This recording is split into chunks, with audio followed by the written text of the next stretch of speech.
일봉 스님의 반야의 생.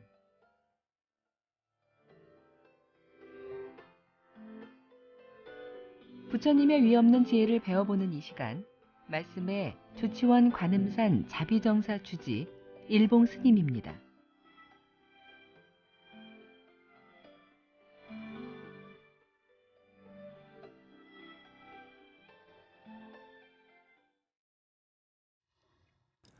안녕하세요.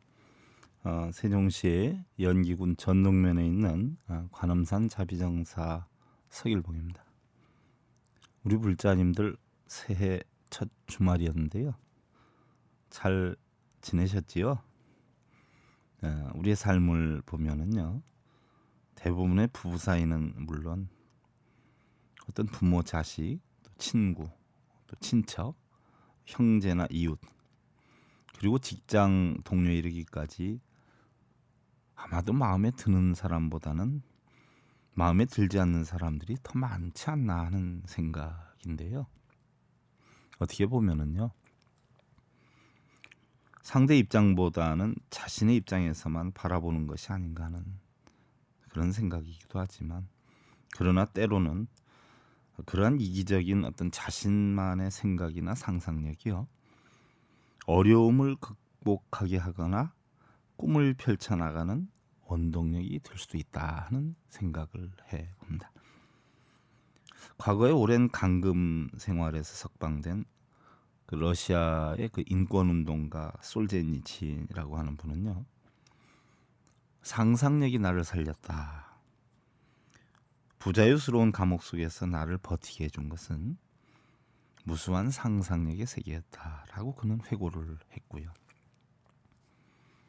또한 바다 한가운데서 난파된 한 미국인 가족을요, 절망에서 구해낸 것도 역시 상상력이었다라고 하지요. 배고픈 아들은 배부르게 먹고도 남을 어떤 햄버거를 생각했고요. 또 피로에 지친 아내는 푹신하고 아늑한 침대를 상상했고, 그리고 그 아버지는 아이스크림 같은 거품이 솟아오르는 맥주를 상상하면서 생명을 유지할 수 있었다라고 하는 걸 보면은요, 경우에 따라서 어떤 자신만의 생각이나 상상력이 자신의 삶에 대한 적잖은 도움을 줄 수도 있다는 생각이기도 합니다. 현미경을 들여다보면은요, 각종 세균이나 어떤 먼지, 바이러스 등이 잔뜩 보이고요. 그런데 반대로 이제 망원경으로 들여다보면은요, 저 푸른 어떤 수평선이나 저 넓은 지평선이 한눈에 쏙 들어오기도 한단 말이죠. 똑같은 상황에서도 우리는 자신이 무엇을 보고 어떠한 생각을 하느냐에 따라서 천지가 달라진다는 생각이지요. 우리 울자님들 새해에 또 다시 시작한 한 주 멋진 날들 만드시고요. 오늘도 부처님의 진리로 행복 심어주는 청주 BBS 불교방송 제306회차 서길봉의 반야의샘 시간을 통해서 여러분들께 인사드립니다. 관음산 자비정사 서길봉입니다. 오늘은 천수경 56번째 시간인데요. 지난 시간에 그 도량찬 가운데에서 아석 소조 제학업 개유무시 탐년치라. 아석 소조 제학업이다. 내가 여태 알게 모르게 지은 모든 악업이 알고 보니까 탐진치로부터 비롯이 되었다. 그래서 종신구이 지소생 일체학음 개참에다. 지난 시간에 아석소조 제학업 개유무시 탐진치까지 살펴봤고요. 오늘 종신구이 지소생이다. 탐진치로 인해서 악업이 시작이 됐는데요. 그럼 탐진치는 또 뭐로 인해서 형성이 됐냐? 바로 몸과 입과 뜻을 따라 무명으로 지었다. 우리가 탐진치를 짓는 것은요, 결국 몸과 입과 뜻을 따라 지었는데 무명하기 때문에 지었다는 얘기죠. 무명, 밟지 못하기 때문에요. 무명이다라고 하는 것은요, 결국 밟지 못함을 이야기를 하는 건데요. 달리 표현하면 어리석음을 얘기하는 것이죠. 어리석음이다. 바로 우리의 모든 번뇌는 밟지 못한 어리석음에서 비롯되는 것인데요. 밟지 못하기 때문에 몸과 입과 뜻이 쉴 새 없이 어떤 물질이나 명예, 소리, 또 냄새, 맛, 감촉, 이치 등을 대상으로 해서 탐내고 성내고 어리석음을 만들어 간다라는 것이에요. 어리석기 때문에 세상에 우리가 보이고 들리고 느껴지는 것이 늘 있는 것으로 착각을 하고요. 쌓고 모으고 누리려 하기 때문에 번뇌가 생기고 걱정 근심에 쌓여서 한시라도 편할 날이 없다는 것이죠. 우리는 모두 빈손으로 왔어요. 또한 빈손으로 갑니다. 절에서 울려 퍼지는 풍경 소리가 분명히 소리를 들어보면 있단 말이죠. 근데 잡으려고 하다 보면 없어요. 우리가 꿈속에 좋은 금덩어리를 주웠어요. 근데 아침에 깨고 나 보니까 허망하단 말이죠. 우리가 눈에 보이고 들리고 하는 모든 것들은요, 결국은 꿈속의 금덩이와도 같다는 이야기예요. 우리는 모두 빈손으로 왔어요. 또 빈손으로 갑니다. 어느 누구 하나 뭐 남편, 자식, 또 돈이나 어떤 명예를 들고 나온 사람도 없고요. 또한 세상을 마치고 갈 때 또 들고 가는 사람도 없다는 것이죠. 그래서 생자 필멸이요 회자 정리라. 반드시 태어나고 만들어진 것은 다 멸하게 되고요. 재물이나 명예 권력에 거느 것도 만나는 것은 반드시 헤어지게 된다라는 것이죠. 우리는 자신의 분별심 때문에 좋은 것은 누리려 하고요. 또 나쁜 것은 버리려 한단 말이죠.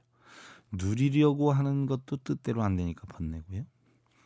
버리려고 하는 것도 뜻대로 안 되니까 번뇌예요. 그래서 결국 누리려고 하는 것이나 버리려고 하는 것이나 다 번뇌다. 그 자체도 망상이다 하는 것을 깨우쳐야 한다는 이야기예요. 사랑하는 사람을 사랑하지 않으려 하는 것도 번뇌고요. 사랑하지 않는 사람을 사랑하려는 것도 역시 번뇌예요. 먹기 싫은 것을 먹으려고 하는 것도 번뇌고요. 먹고 싶은 것을 못 먹는 것도 번뇌예요. 그럼 먹고 싶다 먹기 싫다는 생각 자체를 다 버려버리면 번뇌는 없어지죠. 사랑하지 않는 사람을 사랑하려 함도 번뇌고요. 또한 사랑하는 사람을 사랑하지 않으려 해도 번뇌니까 결국 사랑하고 미워하는 마음, 사랑하고 사랑 안 하는 마음을 없애버리면 번뇌는 없어진다는 것이에요. 그런데 문제는요, 마음에서 없어야 번뇌가 없어지죠. 그 몸과 입이나 우리 눈, 귀, 코, 혀, 몸 뜻은 그 이치를 모르고 있어요. 마음에서 시키니까 시킨 대로만 할 뿐이지 아무 영문도 몰라요. 그래서 오로지 마음에서 알기 때문에 마음을 깨우쳐서 몸과 입에게 전달을 해서 무명을 벗어야 된다라는 이야기예요. 예를 들어서 손이 스스로 착한 일을 할 수도 없고요. 발이 또 스스로 가지 않아야 할 곳에 안 갈 리도 만무해요. 또한 눈, 귀, 코, 혀, 몸 뜻이 눈, 귀, 코, 혀, 몸이 스스로 착하게 하고 나쁘게 하는 것이 아니라 결국은 마음이 전부 시켜서 하는 것이기 때문에 마음을 깨우치고 마음에서 단속을 해서 마음에서 평안함을 얻어야 된다는 이야기죠. 그래서 마음의 깨우침으로 인해서 채울 것은 채우고 버릴 것은 버릴 수 있을 때에 우리는 지혜로운 삶을 살 수 있는 것이고 또 늘 평안한 열반의 삶을 누릴 수 있게 되는 것이라는 얘기예요. 결국 우리 불교 수행은요, 마음 깨치는 일 하나뿐이 없습니다. 마음 깨치는 일. 여러분들이 절을 많이 한다 그래서 많이 하는 만큼 복락이 오는 거 아니고요. 염불을 많이 한다 해서 연불에 대한 어떤 공덕이 오는 게 아니고요. 또 참선 수행을 많이 한다라고 해서 참선 수행에 대한 공덕이 오는 것이 아니라요. 결국 마음 하나만 깨쳐놓으면 마음이 눈, 귀, 코, 영, 몸 뜻을 전부 시켜가지고 공동 쌓는 일을 할 수 있기 때문에 마음만 깨치면은 얼마든지 공덕 쌓을 수 있는 일을 행하게 되기 때문에 마음을 깨치라는 거예요. 그래서 우리 불자님들 불교 수행은요, 기도를 하든 연부를 하든 참선을 하든 독경을 하든 사경을 하든 근본 뜻은 어디 있냐?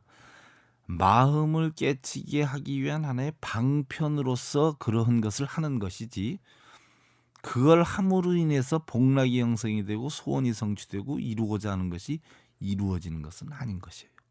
그러니까 결국은 우리 불교 수행의 가장 큰 목적은 어디 있냐? 마음 하나 깨치는 데 있다는 얘기죠. 그래서 이러한 마음이 전부 세상의 모든 것을 지배를 하기 때문에 그동안에 내가 알게 모르게 지은 죄는 알고 보니까 전부 뭐예요? 탐진치 때문에 형성이 됐는데, 그 탐진치는 누가 만들었는가 봤더니 바로 몸과 입과 뜻이 만들었더라. 그 몸과 입과 뜻 가운데에서도 몸과 입은 마음이 시키는 대로 하기 때문에 세 가지 중에서는 가장 위험하고 문제가 되는 것이 마음이다 하는 이야기예요. 그래서 여러분들 몸으로 짓는 업이나 결국 말로 짓는 업도 전부 누가 시켜서 하느냐? 마음이 시켜서 한다는 얘기죠. 이 이치를 알아서 일체악음 개참해다 하는 얘기. 일체악음, 내가 이제 진심으로 모두 참여합니다 한다는 이야기예요. 즉 쉽게 예를 들어서 아득히 먼 옛날부터 내가 지은 모든 악업은 모두 다 탐진치로 형성이 되었고, 그 탐진치는 몸과 입과 뜻을 따라 무명으로 지었기 때문에 내 이제 진심으로 모두 참여합니다 하는 뜻이 되는 것이에요. 그러면 참여한다는 이야기예요. 무명을 결국은 뭐예요? 깨뜨려야 된다는 이야기죠. 결국 배고프면 어떻게 돼요? 밥을 먹어야 되지요. 돈을 벌고 싶으면 어떻게 돼요? 나가서 벌어야 돼요. 성공을 하고 싶으면 어떻게 돼요? 성공할 만한 원인을 만들어야 되지요. 시험에 합격하려면 어떻게 돼요? 빈다고 합격되는 게 아니죠. 시험에 합격할 만한 원인을 만들어야 돼요. 남편한테 사랑받으려면 어떻게 하죠? 신묘장구 대단한 이경 한다고 사랑받나요? 사랑받을 만한 원인을 만들어야 되는 거예요. 사실 우리는 세상을 살면서요, 죄를 짓지 않기도 힘이 들어요. 또한 자신의 잘못을 알게 된다라고 하더라도요, 그 자존심 때문에 잘못을 시인하는 일도 쉽지는 않다는 생각이에요. 근데 우리 불자님들 간혹 보면은요, 모르는 분들한테는 좀 잘못됐어도 잘못됐다는 표현을 아주 잘하십니다. 또 식사하셨나요? 하고 물어보면 아주 고맙다고 잘해요. 자상하다고.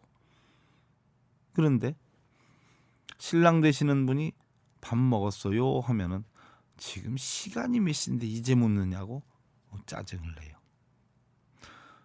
조금만 배려를 해줘도 그것뿐이 안 되느냐라 하면서 원망을 해요.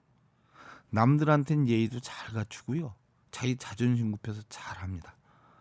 그런데 정작 해야 되는 자기 아내나 신랑한테는 잘 안 하는 경우도 있어요. 어떤 경우는 어느 거사님이 저희 절에도 그런 분들이 계셔서 제가 막 난리를 친 일이 있는데, 그 사람들 많은 데서 아내한테 반말을 합니다. 거기다 반말만 하는 게 아니라 좀 하다 잘못되는 걸 보더니 네가 그렇지 하는 식으로 이야기를 해요. 내가 아내를 소홀할 때 다른 만인들이 얼마나 소홀할 수 있겠냐는 이야기예요. 사실은 우리는 가장 존경해야 하고 가장 사랑해야 되는 가족인데요, 평소에 가깝다 하는 이유 하나로 해가지고 소홀한 경우가 너무 많아요. 또한 자식한테 역시 마찬가지죠. 다른 집 자식들한테는 예의 갖춰서 좋은 소리 잘하는데요, 내 자식한테는 짜증을 내요. 화를 냅니다. 물론 허물이 없으니까 편안하니까 그렇다라고 하지만, 편안하고 허물 없다는 이유 하나만으로 너무 심한 오히려 자존심을 굽혀야 되는 상해야 되는 일들을 경우가 쉽지는 않아요. 부처님께서 세상에서 가장 어리석은 사람이 바로 자기 스스로 바르고 옳다는 생각을 지닌 사람이라고 그랬어요. 근데 그거보다 더 어리석은 사람은요, 자신이 어리석은 줄을 모르는 사람이라고 했는데, 가장 훌륭한 사람은 바로 자신의 어리석음을 인정하는 사람이다라고 하셨어요. 우리는 상대의 잘못이나 허물을 볼 것이 아니라요, 바로 자신의 잘못을 보라는 뜻으로 선방에서는 자신의 발밑을 잘 살펴보라는 조고각하를 인용하고 있는데요. 우리 대부분의 어떤 시비와 쟁론은요, 자신이 옳다라고 하는 사고 행동으로 빚어진 일들이 적지 않다는 이야기예요. 부부간이나 형제간이나 고부간이나 친구나 사회 역시 대부분이 자신은 옳은데 상대가 옳지 않아서 이유가 대부분이죠. 우리는 남들에게 보이는 어떤 허물이나 잘못이 있는 만큼 상대가 볼 때는 나 역시 적지 않은 허물이 있다는 것을 명심하고 늘 참여하는 마음으로 자신을 낮추고 비워진 마음의 그릇에 올바른 부처님의 진리를 담을 수 있도록 최선을 다해야 한다는 생각이죠. 우리 불자님들, 내가 볼 때 옳은 것이 남이 볼 때는 틀릴 수도 있고요. 내가 볼 때 틀리는 것이 남이 볼 때는 옳은 것도 있을 수가 있어요. 그리고 우리 불자님들 가장 나약한 사람은요, 약자 위에 군림하는 사람이고요. 가장 불쌍한 사람은 만족 없이 욕심만 부리는 사람이고, 가장 불행한 사람은 행복이 무엇인지 모르는 사람이고요. 가장 불안한 사람은 마음의 안정을 못 찾는 사람이고, 가장 가난한 사람은 많이 가지고 있어도 만족할 줄 모르는 사람이고요. 가장 게으른 사람은 일을 뒤로 미루는 사람이다라고 하지요. 우리 불자님들, 지나온 시간들을 돌이켜서 살펴보면은요, 한 해 역시 또 잠깐이다 하는 생각이에요. 언제 이렇게 한 해가 지나갔는지. 우리 또 시작은 좋은 꿈과 희망과 계획을 가지고 시작하지만 잠시 후면 오늘과 같은 지난 날이 되어버리고 말 것이란 얘기죠. 바른 계획과 실천으로요, 우리 불자님들 날마다 좋은 날 만드시고요, 내일 오후 5시 40분 다시 뵙기를 기원드리면서요, 그동안 관음산 자비정사 서길봉이었습니다.